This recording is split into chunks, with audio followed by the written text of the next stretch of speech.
voorbereiding Sondag. Die oog die heilige nagmaal wat ons DV volgende week saam as gemeente vier. Volgende week gaan ons ook saam met die kuier hier in die kerksaal. Vandag is daar ook kerkradsvergaderings. Daar is die sistersvergadering vanoggend nie. As ek reg is die sistersvergadering geskuif na die 3de Sondag van Januarie. Die Helsbron Bybelstudie van die week skuif na die 27 November toe. Dan loop in die Launa Erasmus is gister getroud en ons sê baie hartlik geluk aan hulle en aan hulle families. En ons bid hulle ook die seën van die Here toe wat hulle hier bring. Vandag die 9de verjaar Danny Nel en dit is ook vandag die 9de die huweliksherdenking van Martin en Lindy Skuman.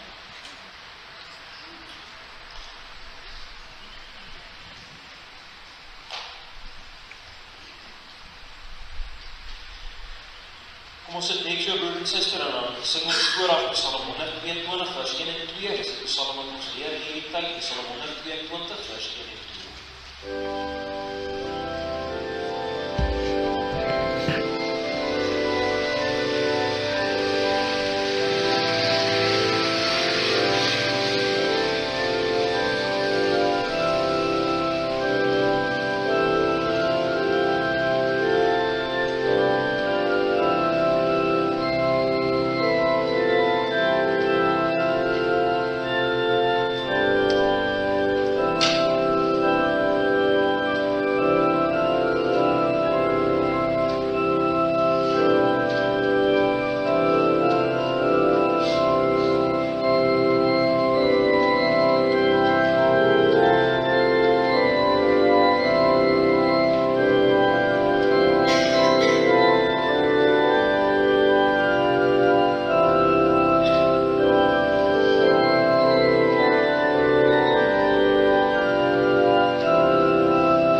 sê en wat ek dink, tog vir U aanneemlik wees, Here my rots en my verlosser. Ons hulp is in die naam van die Here, wat hemel en aarde gemaak het. Ontvang nou ook die Here se groetseën. Genade, barmhartigheid, vrede sal met julle wees van God die Vader en van die Here Jesus Christus, die Seun van die Vader, in waarheid en liefde. Amen. Kom ons sing antwoord op die Here se groetseën, Psalm 48, daarvan gaan ons sing vers 4 en vers 5. Ons wil die Heer wat redding skenk aan al U goedheid bly gedenk, as ons te saam is in U woning. Presies wat ons hier vanoggend doen, ons is hier saam as gemeente, kerk, die Here se woning, die Here woon in ons, en ons wil veral aan die Here se redding dink en sy goedheid. Psalm 48, 4 en 5, en daarom bly ons staan as ons geloof en saam bely.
skepper van hemel en aarde.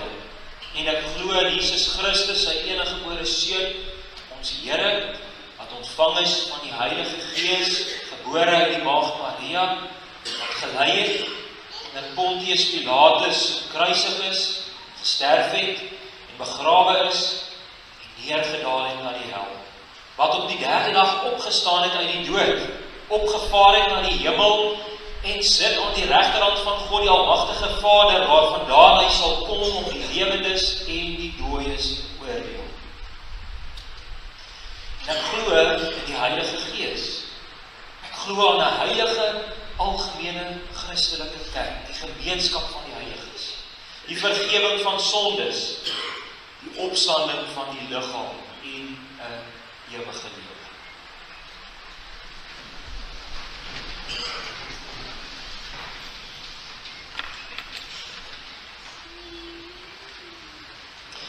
Ons vermoedig ons voor die Here en ons lees saam uit Eksodus 20, die Here se wet. Speel ons lewens die lig van die Here se woord, maar ook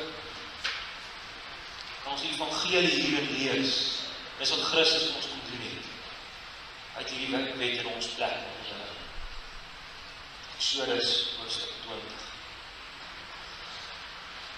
Toe het God al hierdie woorde gespreek en gesê: Ek is die Here jou God, wat jou uit Egipte land, uit die slawehuis uitgelei het. Jy mag geen ander gode voor my aangesig hê.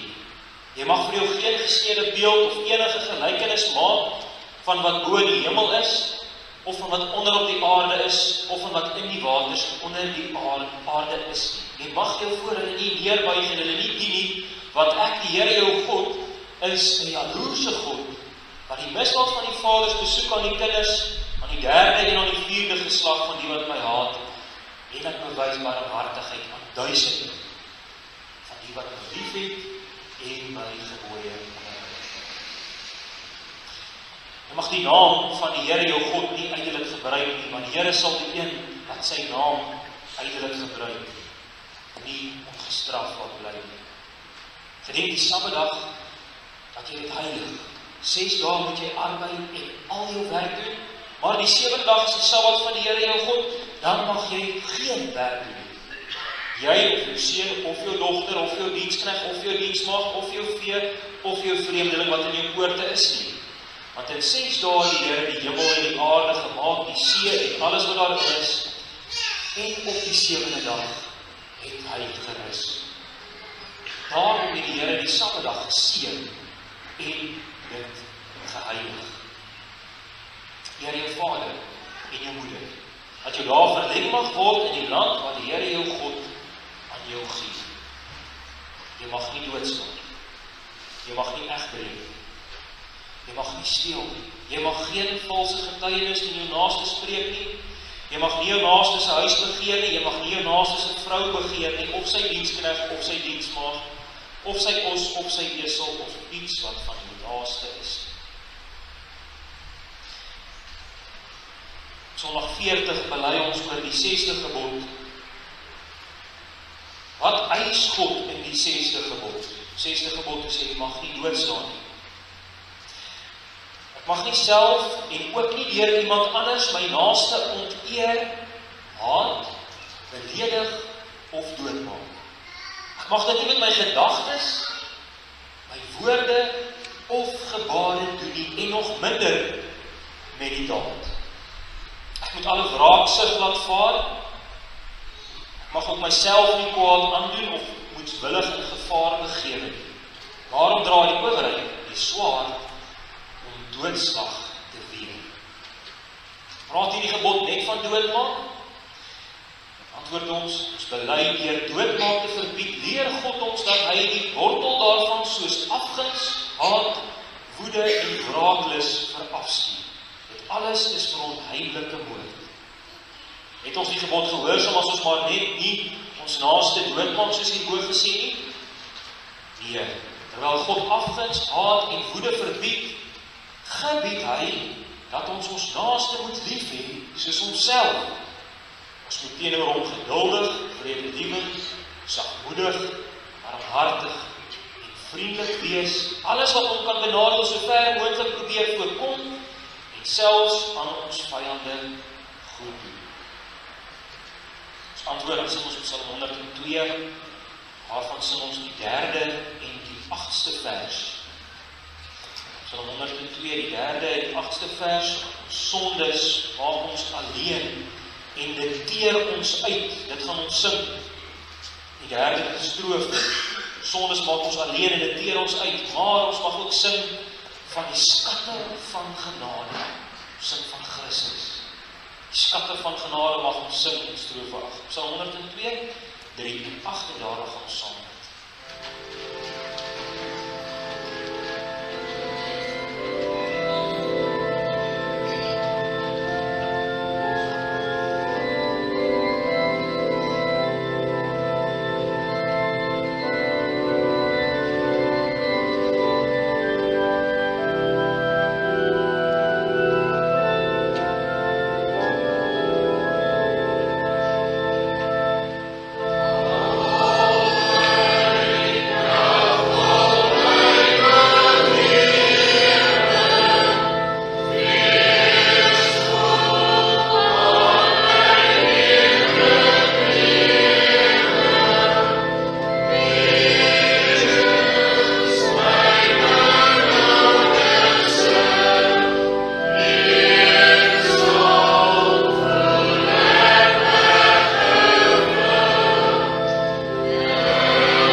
Kinders van die dood in onsself. Ons soek nie uit onsself nie, ons Ons wil nie dien uit onsself nie. Ons is vasgekerker in die kettinge van die dood en in die sonde in onsself. Ons sien die oorblyfsels nog in ons raak. U het ons kom verlos. Wonderbaarlik verlos in Christus. Dis ons enigste uitkoms.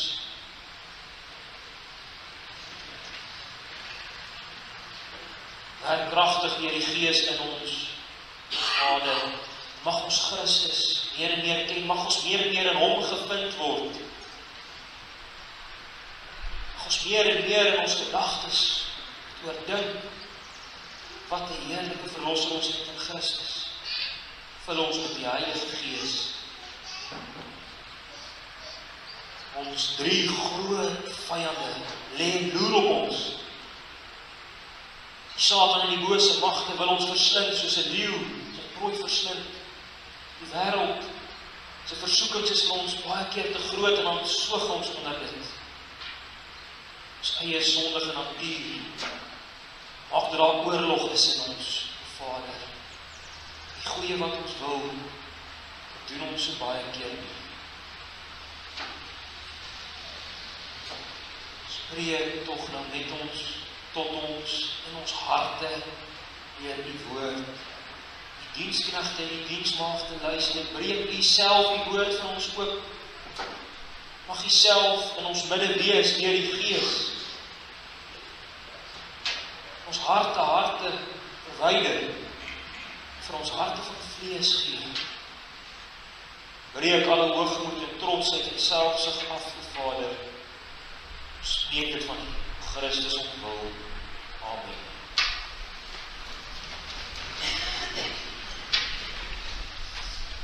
Psalm 116, daarvan gaan ons sing die 7de en die 8ste strofes.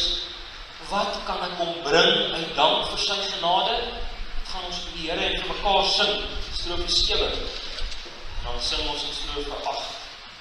As ek voor U mag nader en met U gunsvolk in U huis vergader. Dit wat ons hier vanoggend saam mag leer. 7 en 8 van 116.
Ons gaan voort met ons reeks preek uit 2 Konings hoofstuk 5 van Elisa.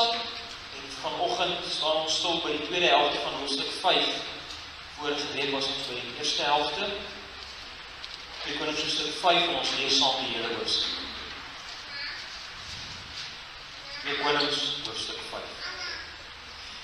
En Naaman, die heerowerste van die koning van Aram, was 'n groot man voor sy heer en hoog in aansien. Wanneer hom het die Here aan die Arameërs 'n oorwinning gegee en die man was 'n dapper held, maar belaas. En die Arameërs het in bendes uitgetrek en uit die land van Israel 'n klein dogtertjie as gevangene weggevoer wat in diens van Naaman se vrou gekom het.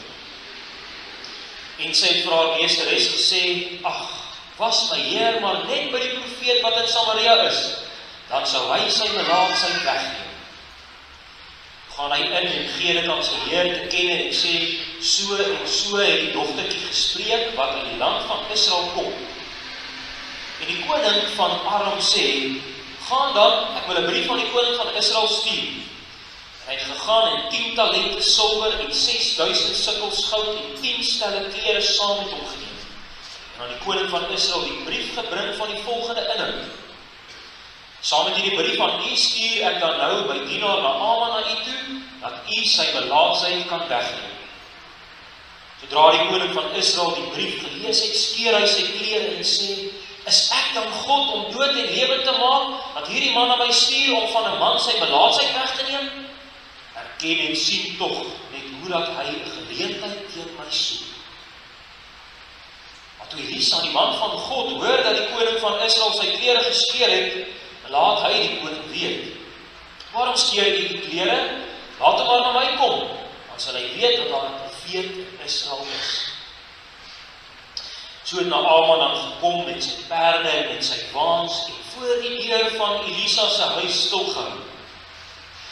Toe stuur Elisa 'n boodskapper na hom om te sê, gaan heen, was jou 7 maal in die Jordaan, dan sal jou vlees terugkeer en jy sal rein wees. Maar Naaman het baie kwaad geword en weggegaan en gesê, kyk, ek het gedink, hy sal sekerlik na my toe uitkom en staan en die naam van die Here sy God aanroep en sy hand oor die plek heen en weer beweeg en die melaatsheid wegneem. Is Abana en Farpar, die riviere van Damaskus, nie beter as al die waters van Israel nie? Kon ek maar nie daarin was en rein word nie? En hy het omgedraai, vererg, weggery. Kom sy dienaars nader en spreek met hom en sê, my vader, as die profeet u 'n groot saak beveel het, sou u dit nie doen nie. Hoeveel te meer nou dat hy vir u gesê het, was jou en jy sal rein word. Daarop het hy afgeklim en 7 maal in die Jordaan ondergeduik volgens die woord van die man van God en sy vlees het teruggekeer soos die vlees van 'n jong seun en hy het rein geword. Toe draai hy om na die man van God, hy en sy hele gevolg, en hy het ingekom en voor hom gaan staan en gesê, kyk, nou weet ek dat daar geen God op die hele aarde is nie, behalwe in Israel. Neem dan nou tog 'n geskenk aan van u dienaar. Maar hy sê, so waar as die Here leef vir wie se aangesig ek staan, ek sal dit nie aanneem nie. En hy het by hom aangehou om dit aan te neem, maar hy het geweier. En Naaman het gesê, so nie, laat dan tog aan die dienaar 'n vrag grond gegee word, soveel as dit 'n paar myle kan dra, want die dienaar sal nie meer brandoffer of slagoffer aan ander gode bring nie, as net aan die Here. Die Here het hierdie saak die dienaar vergewe. As my Heer in die huis van Rimon ingaan om daar neer te buig, terwyl hy op my hand leun, sodat ek my ook in die huis van Rimon neerbuig, as ek my neerbuig in die huis van Rimon, mag die Here dan tog in hierdie saak die dienaar vergewe. En hy sê vir hom, gaan in vrede. Nadat hy 'n eindpad van hom weggetrek het, sê Gehasie, die dienaar van Elisa, die man van God, kyk, my Heer het hierdie Arameer Naaman verskoon deur nie uit sy hand aan te neem wat hy gebring het nie, so waar as die Here leef, sekerlik sal ek agter hom aanloop en iets van hom aanneem. So het Gehasie dan Naaman hastig gevolg. En toe Naaman een agter hom aan sien hardloop, het hy van die wa afgespring, hom tegemoet en gesê, gaan dit goed? En hy antwoord, dit gaan goed. My Heer stuur my om te sê, kyk, daar het net 2 jong manne, profete seuns van die gebergte van Efraim af na my gekom. Gee aan hulle tog talent silwer en 2 stel klere. En Naaman sê, neem asseblief 2 talente. En hy het by hom aangehou en 2 talente silwer en 2 geldsakke toegebind en het saam met 2 stelle klere aan 2 van sy dienaars gegee, wat het voor hom uitgedraai het. En toe hy by die heuwel aankom, het hy dit uit hulle hand geneem en in die huis in bewaring gegee en die manne laat gaan en hulle het weggegaan.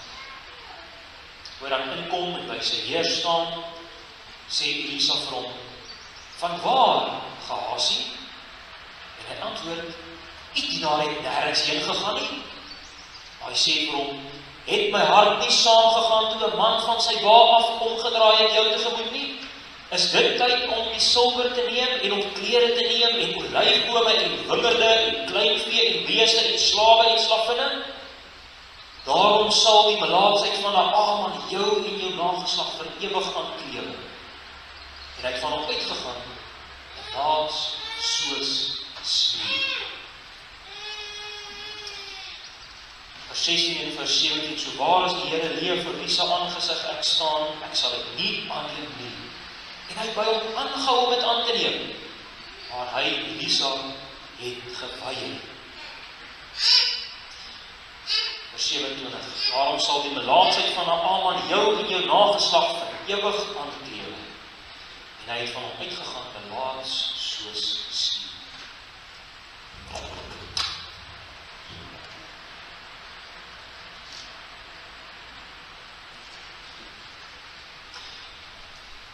Geliefde, wat sou jy bereid wees om te doen of te gee as jy jouself kon red?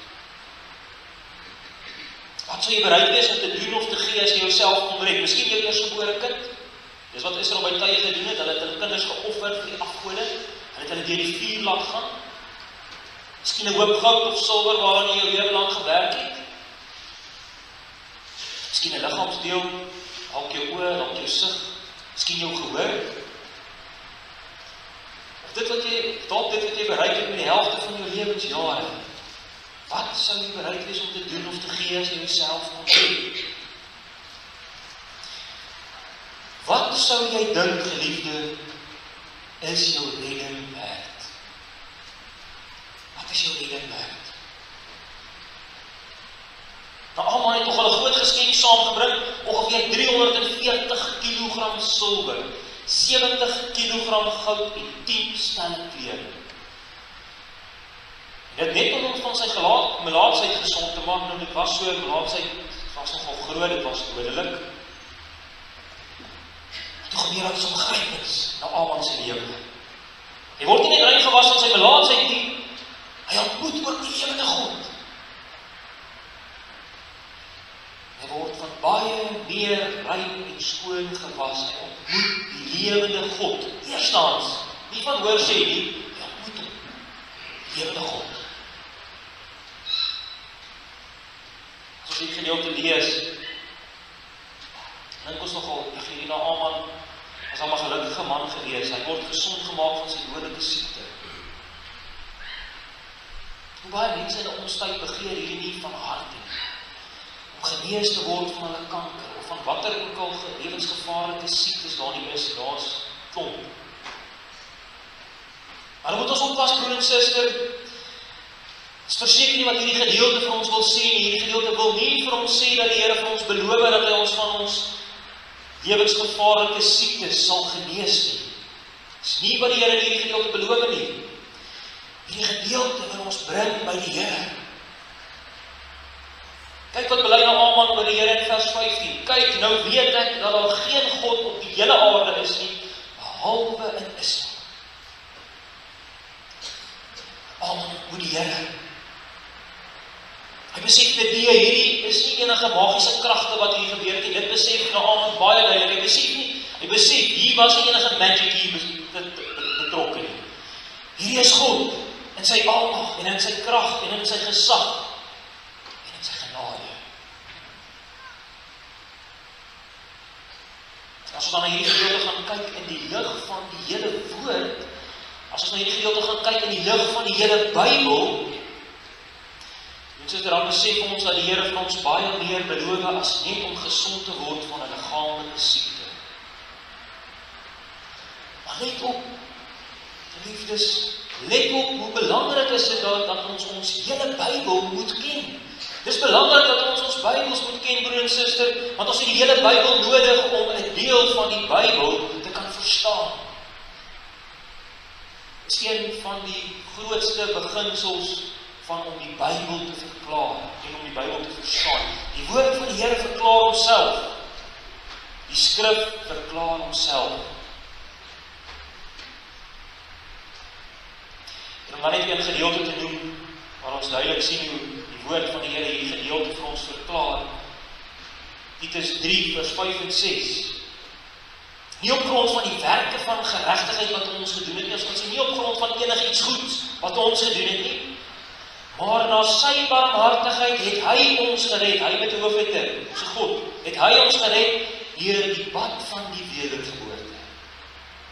Ons kan dink aan die bad wat na Aaman hier gevat het in die Jordaanrivier.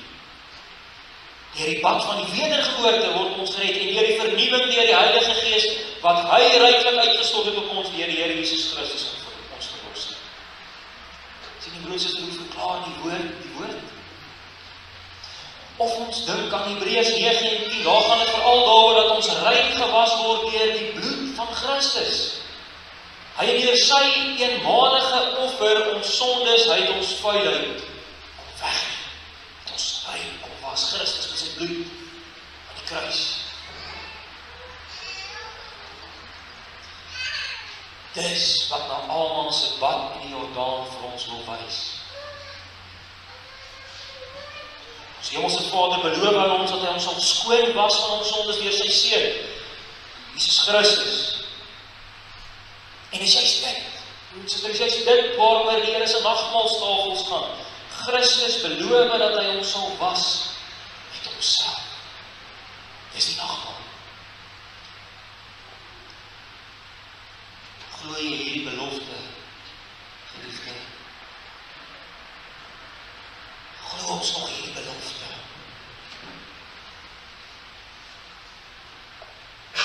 Broer en suster, ek kan nie bekostig dat hierdie belofte by jou verbygaan nie. Hierdie belofte van Christus, kan nie bekostig dat hy by jou verbygaan nie. Weet jy geliefde, daar was baie melaatse mense in Israel gewees. Daar was baie melaatses in Israel gewees. In Israel. Maar hulle het nie gesond geword nie. Die melaatses van die Here se eie volk het nie gesond geword nie. Dis 'n verskriklike tragedie, broer en suster. Die melaatses van die Here se eie volk het nie gesond geword nie. Maar hierdie heiden na Aaman, hy word genees van sy melaatsheid. Dit moet ons dan verstom laat. Dis presies dit wat ons lees in Lukas 4 vers 27. Die Here Jesus praat, Lukas 4 waar lees ons dit, die Here Jesus praat daar in een van die Jode se sinagoges. Hulle verlosser en hulle middelaar is daar in hulle midde. En hy is in die kerk van daardie tyd, hy is in die sinagoge. Die Here Jesus, en dan sê hy, en daar was baie melaatses in Israel in die tyd van Elisa die profeet, en nie een van hulle is gereinig nie, behalwe na Aaman, die Syriër. En almal in die sinagoge is met woede vervul toe hulle dit hoor. Hoekom? Hulle is met woede vervul, daardie Jode daar in die sinagoge. Want het gaan daaroor dat God vir Israel sy verbondsvolk verbygegaan het. Die Here gaan sy volk verby. Die mense in vandag sê dan, die Here gaan die kerk verby. Dis groot. Dis nie verniet dat die Here Jesus dit gesê het en dan wil hulle hom doodmaak. Want is amper dieselfde as om te sê, die Here gaan ons almal hier vanoggend verby, ons almal wat deel is van die Here se verbond. En die man of die vrou daar buite word gered. Moet ons ook so 'n bietjie laat snaaks sit op ons stoele. Dis dit hoor. Here gaan ons almal verby wat deel is van die verbond, maar die man of die vrou daar buite, hy of sy word gered. God kan kerkgangers verbygaan en is tragies. Broer en suster, ek probeer 'n voorbeeld gebruik. 2 persone gaan universiteit toe om te gaan studeer. Die een was nooit in die kerk nie, sy pa het gereeld op naweke dronk by die huis aangekom, sy ma bly saam met haar vriend. Hy het maar so hier en daar iets gehoor van die Here. En hier kom hierdie ellendige persoon radikaal tot bekering deur iemand daar op die kampus wat vir hom die evangelie van Christus vertel. En dan sal die tweede persoon ook, hulle gesin was altyd kerkmense, elke Sondag was hulle in die erediens. Hy het deur al die nodige bewegings gegaan en al die regte dinge gesê op die regte tyd. Hy is gedoop. Hy of sy belydenis van geloof te doen. Maar gereeld is hy drop die kuierplek. By die kuierplek op die kampus. Maar hy is 'n Christen. Maar net in naam. Dis al. Hy is 'n Christen tot oneer van die God wat hy dien. Die Here gaan sy volk verby. Die Here gaan die kerkgangers verby. Is groot. Sidder ons nog vir al die voordele en al die gawes en al die gunste wat ons so getrou uit die Here se hand ontvang. Sidder ons nog daarvoor. Broers en susters, sidder ons nog vir die evangelie van Christus, vir die evangelie van die kruis en vir die evangelie van die opstanding van Christus. Glo ons nog in hierdie evangelie van Christus van harte. Is die Here besig om by ons verby te gaan van wie ons hart hart.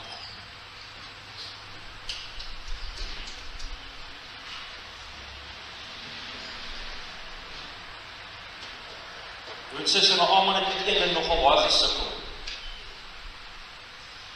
Hy wou so graag vir Elisa net 'n geskenk gegee. Maar Elisa hou voetbuiste. So waar as die Here leef vir wie se aangesig ek staan, so waar as die Here wat ek dien, ek sal dit nie aanneem. En nog hou Naaman by hom aan om dit aan te neem. Maar hy het geweier, vers 16. Hoekom? Naaman moes een ding baie goed verstaan. Verlossing wat die Here vir ons gee, broer en suster, daai verlossing is prysloos. Daar's maar niks wat Naaman daarvoor kan gee nie. Die Here is 'n Here wat werk met genade. Dis die hele evangelie van die Bybel van die begin tot die einde. Ons is dooie mense, ons is melaats, ons kan nie gesond word as die Here ons nie gesond maak met Christus deur sy Gees nie. Ons kan daarvoor niks bydra nie. Ons het nie 'n voet om te staan voor die Here onsself nie. Die evangelie is Christus alleen. Die evangelie is nie Christus plus nie. Broer en suster, ons word nie verlos nie. Ons word nie gered omdat ons goeie lewens lewe nie. Broer en suster, ek sê dit weer, is krities noodsaaklik om hierdie te hoor. Ons word nie gered omdat ons goeie lewens lewe nie. Jy gaan nie eendag by die Here wees. Ons kan dit al plat sê soos wat ons baie keer praat. Jy gaan nie eendag hemel toe gaan omdat jy iets goeds gedoen het hier op die aarde nie. Broer en suster, moenie hier volgens probeer lewe nie. Jy mislei jouself, jy word mislei. Jy word mislei as jy dink jy gaan hemel toe gaan omdat jy iets goeds gedoen het. Hoor die skokkende woorde van Paulus in Galasiërs 1:8-9. Maar al sou ons of 'n engel uit die hemel vir julle evangelie verkondig in stryd met die wat ons julle verkondig het, laat hom 'n vervloeking wees. Soos wat ons van tevore gesê het, sê ek nou ook weer, as iemand vir julle evangelie verkondig in stryd met die wat julle ontvang het, laat hom 'n vervloeking wees. Skokkend, hard, kliphard. Wat is hierdie ander evangelie? Ons lees juis van hierdie dwaalweg in die res van die Galasiërbrief. Dis 'n evangelie wat leer Christus plus besnydenis, Christus plus iets anders. Dit sou hulle sê red. Ja, Christus verlos ons, maar ons moet ook besny word. Dis ook belangrik om gered te word. Hierdie dwaalleer is altyd daar deur die geskiedenis, net effens anders. Christus plus 'n goeie lewe red ons. Christus plus, jy moet gedoop word, dit red jou. Christus plus die nagmaal red jou. Christus plus, is 'n ander evangelie. Is nie die Bybel nie. Is nie Christendom nie. Broer en suster, dit is so. Natuurlik sê ons nie hiermee dat Christendom en 'n goeie lewe nie hand aan hand gaan nie. Ons sê nie dat ons nie meer ons kinders hoef te doop nie. Ons sê nie meer ons hoef nie meer nagmaal te vier nie, ons kan dit maar los nie. Maar wat ons wel sê is dat hierdie dinge niks, maar niks kan bydra tot ons verlossing nie. Hoekom sê ons dit? Want as ons dit sê, dit dra ook ietsie by tot ons verlossing, dan speel ons die Here se eer. Dan maak ons Christus al hoe kleiner en kleiner, en ons maak sy werk en sy eenmalige volkome offer aan die kruis, ons maak dit minder en kleiner. God word minder, hy word minder, en gebruike en tradisies en seremonies, dit word net al hoe meer en belangriker gemaak. Maar dan gaan het glad nie meer oor Here nie. Maar dit gaan oor jou wat een keer in die 3 maande hier moet kom sit en 'n stukkie brood eet en 'n slukkie wyn drink en dan is jy verlos. Mense sê, wat 'n skande. Weg is die Here, weg.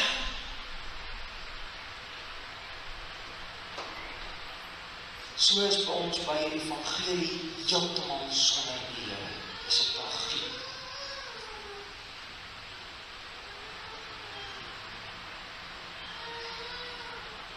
Suster, is 'n geskenk.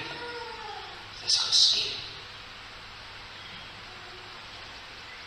Dink jy dit net, en hier gaan 'n Aman weg, sy kanker is weg, hy is skoon gewas, en hy kon daarvoor niks bydra. Besef ons nog hierdie massiewe geskenk wat ons het in Christus, en in die Heilige Gees. Ons het weer 'n hemelse Vader. Hierdie twee eenvoudige woorde kan ons weer oor ons lippe kom. 'n Hemelse Vader. Broers en susters, hemels, nie soos wat ons baie keer sê, iets is hemels, ons sê ons is baie lekker nie. Nee, hemels beteken iets anders. 'n Hemelse Vader beteken onbeskryflik groot. Dis wat hemels beteken. Vol majesteit en vol heerlikheid. Onbeskryflik groot. Hemels. Vader, hemelse Vader. Hy wil en hy kan my versorg. Dis groot woorde, dis groot. En ek het 'n verlosser in Jesus Christus en die Heilige Gees woon in my. En vir dit alles kan ons niks bydra nie. Broers en susters, die Here staan die bakkant en dan sê hy, ek het nou my kant 100% gebring nie. Dan moet jy jou kant ook 'n bietjie begin bring nie. Broers en susters, ons moet hier baie oor dit gaan knaag oor hierdie stelling. Dit is nie so maklik nie. Ons moet aan dit gaan kou. Want hoekom lewe ons nog goeie lewens? Hoekom lewe jy nog enigstens 'n goeie lewe? Dis verseker nie omdat die Here bak kan staan en sê, ek het nou my kant 100% gebring nie, en nou moet jy jou kant ook 'n bietjie begin bring nie. Die Here werk nie so. Maar almal kan niks gee. Hierdie geskenk is te groot. Nie as jou lewe sal genoeg kan wees nie. Besef ons nog die grootheid van die genade geskenk van Christus en van sy Gees.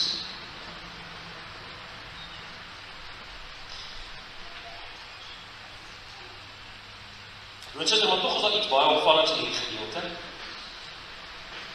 Net in 'n halwe vers kan ons sê, vers 14b, word genoem dat Naaman se vel weer gesond geword het soos die jong seuns.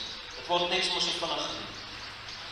Maar in die verdere 5 verse, vanaf vers 15 tot 19, lees ons en besef ons dat Naaman se lewe radikaal verander het. Naaman was nie meer dieselfde na hierdie gebeurtenis, broers en susters. Dis baie duidelik. 5 keer in hierdie 5 verse, 15 tot 19, lees ons die woordjie dienaar. Naaman het klein geword. Hy besef hy's net 'n dienaar, 'n diensknegt, hy's 'n werker. Hierdie groot geskenk maak hom klein. Vers 15. Hy besef ons geen ander God nie. Vers 17. Hy vra grond, nou presies hoekom word hier vir ons gesê die maand, ons moet nie te veel vaskyk in die grond nie, dit gaan nie daaroor dat grond heilig is of so iets, ons moet nie dink dat hierdie gedeelte wil vir ons sê grond is heilig nie. Of hy wou op hierdie grond 'n altaar gaan bou het en Aram waar hy gewoon het en gewerk het, of hy wou net op hierdie grond die Here aanbid het. Een van hierdie twee. Hy smag eintlik na die God van Israel, maar hy moet terug na sy land toe. Soos ek onthou wat 'n tyd is hierdie. Die Here het 'n verbond met die volk Israel gesluit En met die land Israel, dit was die beloofde land gewees, tussen die tyd waar hierdie was. Hierdie is nog ver voor die uitstorting van die Heilige Gees, waar die Here nie meer net met die volk Israel werk nie, met een volk en op een stuk land spesiaal werk nie, waar die Here nou na die uitstorting van die Heilige Gees werk, die Here oor die hele aarde, oor al die lande en die aarde en met alle volke. Daarom hierdie vraggrond. Dis al wat hy van Israel kon hê, die God van Israel. Hierdie grond wat hy die ware God aanbid, en nie meer in die afgodstempels daar die afgode nie. Kyk op vers 18. Hy sou moes daar saam met die koning wie se regterhand waar hy was. Naaman was die koning se regterhand gewees, en daar moes hy daar in die afgodstempel ingaan, en daar neerbuig, en daarvoor vra hy alreeds vir vergifnis, dat hy dit moet gaan doen. Maar daar die afgod is om niks meer, dis net vir hom 'n dooie stuk hout te klim. En die groot punt is in vers 19. Elisa sê vir hom, gaan in vrede, gaan in vrede. Dit is baie duidelik, broers, is dat Naaman se lewe is radikaal anders. Sy lewe het radikaal verander.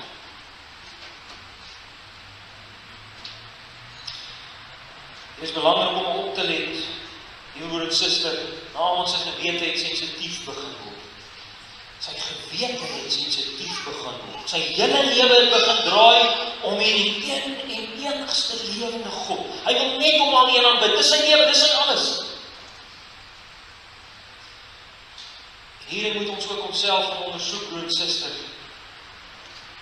Het die evangelie jou lewe verander, broer en suster? En is hy nog steeds besig om jou lewe te verander? Dit kan nie anders nie, broer en suster, dit kan nie anders nie. As jou lewe nie anders geword het nie, dan is dit nie die ware evangelie wat in jou lewe nie. Dan is jy nie in Christus nie. Dan is dit nie die Heilige Gees wat in jou is nie. Dit kan nie anders nie.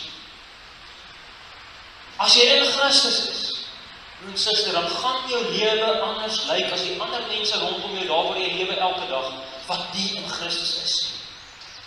As die Heilige Gees in jou lewe, dan gaan jou lewe anders lyk as die ander mense daar rondom waar jy elke dag lewe, waar die Heilige Gees nie in is. Dit moet wees.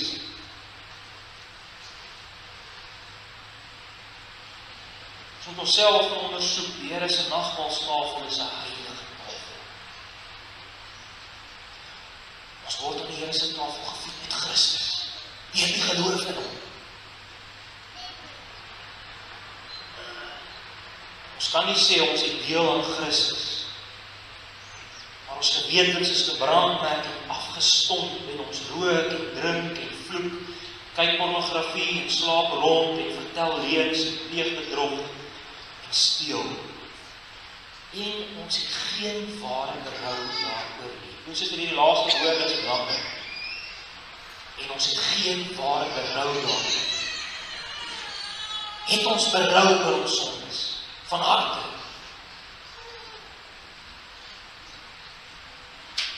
Here se tafel is heilig.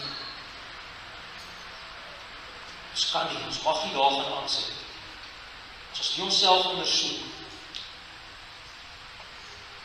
die evangelie in ons lewe nie. Want suster, hierdie groot genade geskenk wat ons in Christus ontvang het, is nie goedkoop nie. Want suster, die evangelie van Christus is nie goedkoop nie. Kyk mooi. Dis 'n gevaarlike evangelie.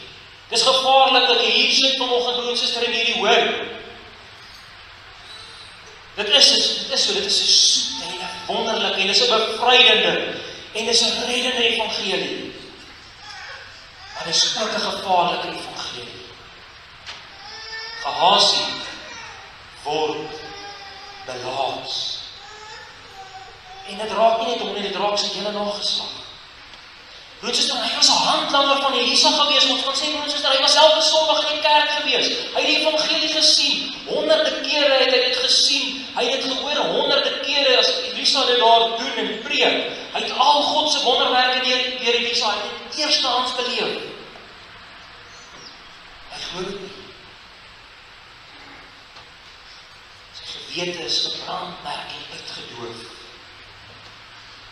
Let op broer en suster, vers 3. So waar as die Here leef, sê Gehasie, sekerlik sal ek iets van hom aanneem. Hy betrek die Here nou by sy sonde, dis godslasterlik. Hy vertel leuns, vers 22 en 25, en eintlik die hele deel van 20 tot 26. Hy begeer, hy kom nie sy drange en sy oë af of van al die goud en die silwer, hy moes dit net hê, wat ook al. Hy moet dit net hê, wat dit ook al kos. Gehasie dink die Here skuld om iets. Gehasie sê, ek het hierdie goeie lewe gelewe vir u Here, u skuld my nou iets. Waar is my harde werk, sê Gehasie, vir al die werk, dag na dag saam met Elisa, kyk hoe sukkel ons, kyk hoe mense ons doodmaak, kyk hoe swaar kry ons omdat ons u dien, Here, en ons kry niks nie. So sê Gehasie. So besef Gehasie nie, dit gaan oor die Here. Hy besef nie, dit gaan oor die Here nie. Hy besef nie, hy het die Here nie. Hy het niks meer wat hy kan nodig kry nie. Hy het die Here, hy het niks meer nodig nie, maar die Here is hom niks nie, hy soek eerder sonde. Dis tragies. Ons is partykeer ook hier. Die Here is ons niks nie, ons soek eerder sonde.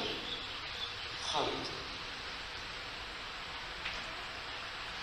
Seker die grootste sonde wat Gehasie doen, is dat hy in 'n oomblik die waarheid van die evangelie vertroebel. Alles wat die Here deur Elisa gedoen het, dit kom breek Gehasie in 'n oomblik af.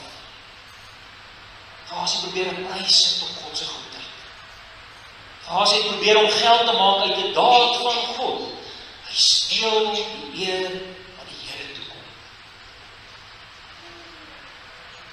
Nou kan 'n almal sê, ek wil daarom 2 talente silwer en 2 stelle klere bygedra vir my verlossing. Nou is dit heeltemal 'n ander evangelie. Nou is dit 'n Christus plus evangelie. En Gehasie word vervloek. Ek gaan my laat daar weg. Evangelie van Christus alleen is gevaarlik. Dit is om hierdie evangelie te verwerk, is om die lewende God te verwerk, dit is dodelik. Dit is dodelik. Jou lewe nou nie vir die ewigheid. Dit is dodelik. Wat sê jy bereid is om te gee as jy jouself kom red? Die beste nuus wat jy kan kry in jou hele lewe, is dat jy niks kan gee nie. Dit is baie groter. Jy hoef niks te gee nie. Jy hoef nie. Dis troos. Dis goeie nuus, geliefde. Jy hoef niks te gee nie. Net ons Here Jesus Christus wat daardie prys betaal. Dis 'n bitterduur prys. Hy offer homself in ons plek op daardie vervloekte kruis. Hy word vervloeking. Dis gratis, liewe broer en suster. In Christus gratis. Maar dis beslis nie goedkoop nie. Dis als behalwe goedkoop. As ons hierdie geskenk verwerk, gering ag, goedkoop maak, gaan dit ons lewe kos. Dit het Gehasie se lewe gekos, broer en suster. Christus alleen. Hy is die hele verlossing. Antwoord, en dan sing ons Psalm 40, daarvan 3 en 4.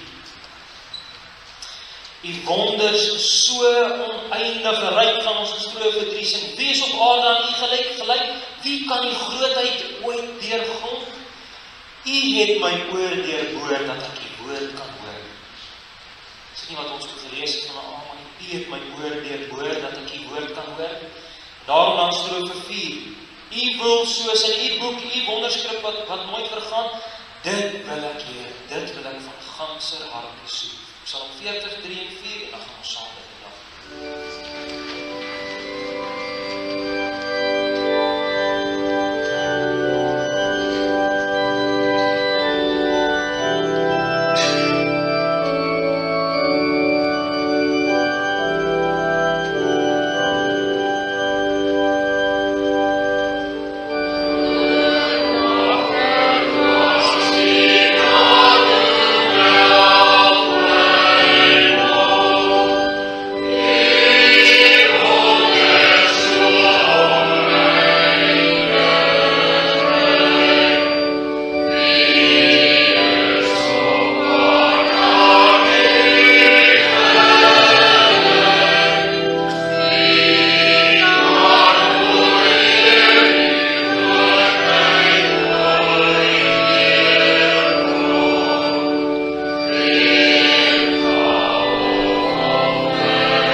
Onse Vader, wat in die hemele is, dat U naam geheilig word, dat ons U nog reg ken en dien, die eer en vrees. Mag U al die eer toekom, dat U koninkryk kom. Gee dat ons sal buig vir die gesag van die woord en die gees, waar die kerk en laat dit groei, vernietig nog die werke van die duiwel, wat U wil gestuur, U wil wat goed is. Gee dat ons ons eie wil net alweer sal prys gee, mag dit so wees, hier op die aarde, soos wat dit ook is, daar in die hemele. Gee ons vandag ons daaglikse brood, ons liggame is vir U kosbaar. Christus word mens op hierdie aarde. Ons dankie vir die reën wat U gegee het, waarmee U ons voed. Vergewe ons sondes, net soos ons hulle vergewe wat teen ons sondig. Wat ons vergifnis in Christus meer en meer ken. En daar die hoop lewe. Werk tog deur die Gees, ons ook so hulle vergewe wat teen ons sondig. Dis moeilik, Vader. Mag ons eie sonde meer en meer so ken. Laat ons nie in die versoeking nie, maar verlos ons van die bose. Ons is swak en ons 3 vyande, aardsvyande, sterk, magtig. Ons bid hierdie dinge, want aan U kom toe, koninkryk, die mag, die krag en die heerlikheid van nou af tot in ewigheid. Amen. Ons sing saam Psalm 98 voordat die Here ons wegstuur met sy wegstuurseën en ons liefdegawes aan die Here kan afdra, Psalm 98. Vers 1 en 2, hy het gedink aan sy genade, hy het gedink aan sy trou aan Israel, hy was altyd getrou, die Here is altyd getrou aan Israel, hy het nooit gekrenk nie, hy was altyd getrou gewees. Dit slaan die wêreld eindes aan, die Here, die hele wêreld kan dit sien. Nou dat ons God sy heil, sy verlossing vir ons ken. 98 en 2. Amen.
in Christus Jesus, nadat ons 'n kort tyd gelei het, julle volmaak, vestig, versterk en grondves. Aan hom die heerlikheid en die krag in alle ewigheid.